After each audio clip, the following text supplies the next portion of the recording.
Good evening, I'm Steve Johnson. Be sure to get our app on your smartphone or tablet. You can also watch the Dove on our website or on our Roku channel.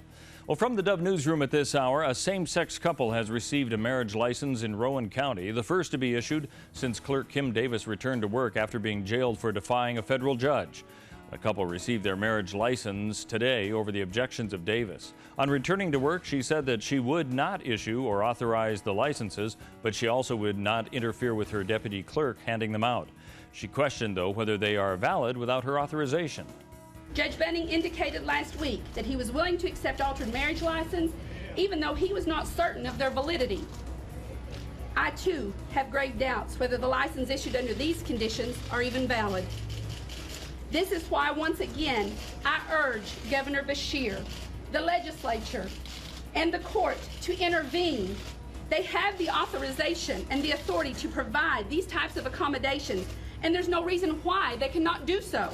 Now, while questions still remain, Deputy Clerk Brian Mason issued and initialed the licenses that were issued for today.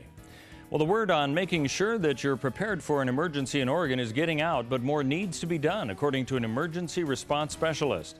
This weekend, the third yearly workshop on emergency preparedness was held in Ashland. Dr. Althea Rizzo is one of the keynote speakers who said it appears more people are becoming prepared for anything from an earthquake to a tsunami.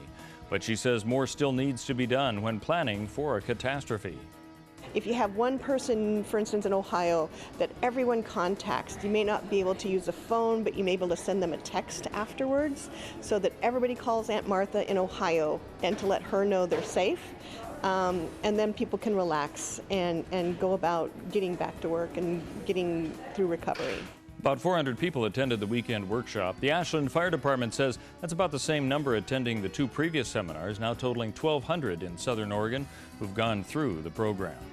Grants Pass area homes suffered $50,000 damage early this morning, most of the damage occurring in the kitchen area. Cause has not yet been determined. The home's lone occupant made it out safely. There were no smoke alarms in that home. Josephine County won't enforce a ban on genetically modified crops until a related lawsuit is resolved. County voters passed a GMO ban in 2014, and the county originally told farmers growing GMO crops to provide a phase-out plan by September 4th. County legal counsel Wally Hicks says the Board of Commissioners decided to suspend deadline until a court rules on another lawsuit. Let's take a look now at what we can expect on the weather scene for our area. And for Northern California and Wairika, a slight chance of rain tonight, low of 43, 65 the high tomorrow, then a 40% chance of rain and 62 on Wednesday. Moving into the Klamath Basin, slight chance of rain for the next few days, a low tonight of 35, then only a high of 60 Tuesday, 55 for Wednesday.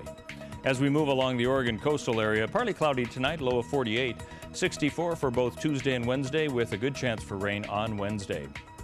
As we move into the Bend area of Central Oregon, slight chance of rain tonight, low of 34, 60 the high for tomorrow, 56, and a 70% chance of rain on Wednesday.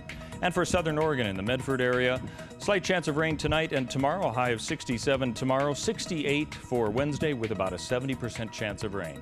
That's news and weather here on the Dove.